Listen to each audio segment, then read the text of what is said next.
Ministério Público denunciou o motorista que invadiu uma calçada na Avenida Lino José de Seixas e acabou matando, atropelado, duas pessoas. O caso foi registrado no dia 23 de abril. O Yuri Macri tem outras informações, inclusive está aí no local onde ocorreu esse atropelamento, né, Yuri? Boa tarde. Sandro, estamos aqui no local. Na época, esse caso teve muita repercussão na cidade, né? Uma boa tarde para você e também para todos os nossos telespectadores. Como você disse, o Ministério Público, então, denunciou esse motorista que é acusado, né? As câmeras constataram que, de fato, ele acabou perdendo o controle do veículo e atingindo essas duas pessoas, esses dois jovens que estavam aqui nessa calçada.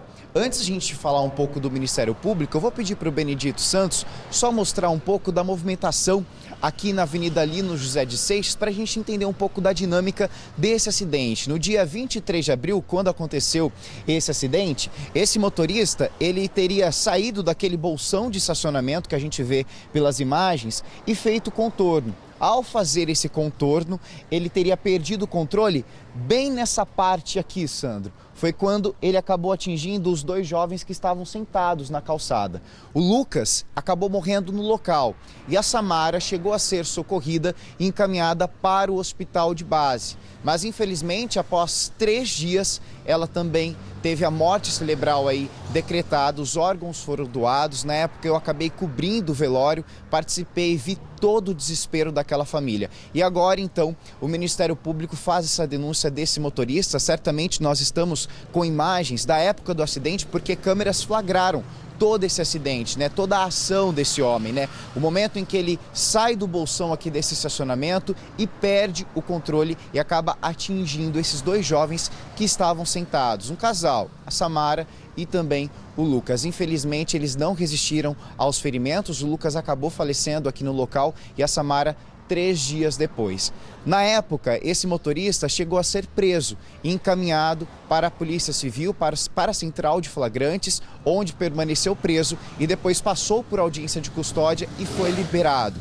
Após toda essa investigação, esse caso que aconteceu então no dia 23 de abril, naquela madrugada do sábado para domingo, agora o Ministério Público denunciou então esse motorista por duplo homicídio culposo, ou seja, ele não tinha a intenção de matar, porém o bafômetro constatou a embriaguez. Segundo informações da perícia também, no momento em que ele atingiu esses dois jovens, no momento em que ele atropelou, ele engatou a marcha ré. A perícia constatou que o veículo estava engatado aí na marcha ré para tentar fugir.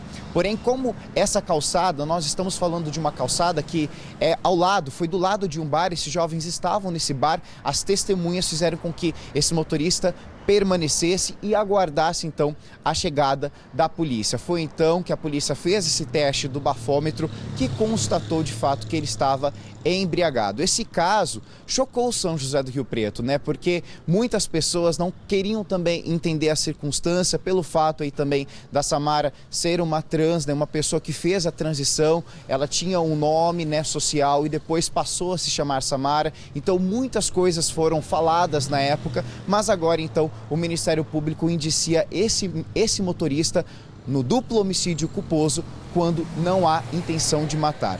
Na época, eu lembro que estive no velório da Samara e tudo aquilo que a família queria era justiça e que esse motorista, então, né, que esse homem que perdeu o controle aqui na Avenida Lino José de Seixas pudesse, então, pagar pelo crime, por aquilo que aconteceu. Então, agora a gente chega nessa finalização, Sandro. Ao que tudo indica, essa seja a sentença. Ele ainda não foi preso, vai responder pelo processo aí e certamente a gente traz essa atualização para o nosso telespectador.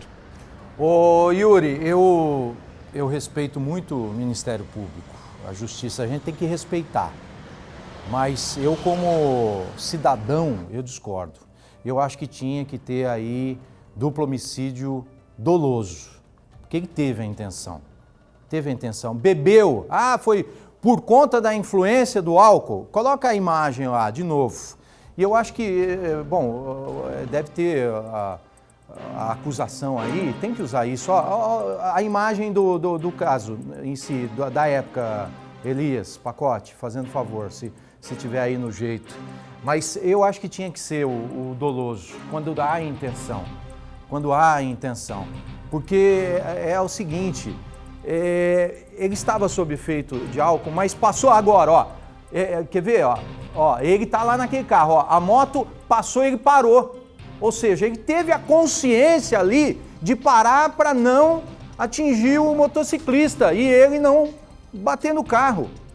E aí depois ele falou, eu perdi o controle. Eu não acredito nisso, eu não acredito. Falar que a pessoa, depois de beber, atropelar e matar 2 pessoas, é culposo, ele não teve a intenção. Ai, coitado, parece uma vítima, parece que a vítima é ele. E não são as 2 pessoas que morreram, as 2 famílias que sofrem a morte dessas pessoas.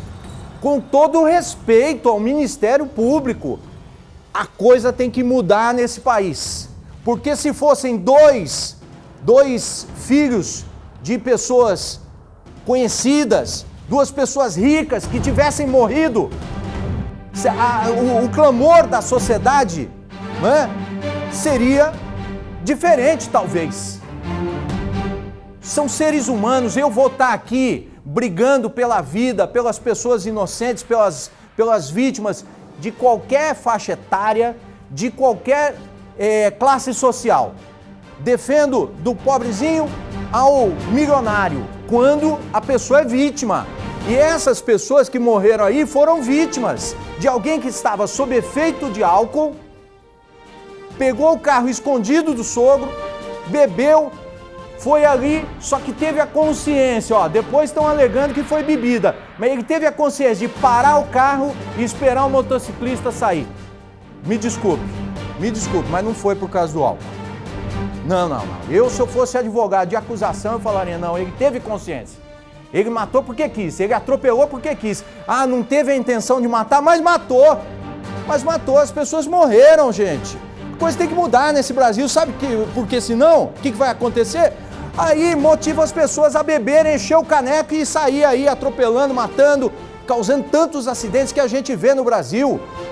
Existe lei para isso, só que o entendimento tem que ser mais pesado. É isso que a gente está cobrando, mais peso da justiça para todo mundo. Morra a pessoa mais simples, morra a pessoa de classe alta maior.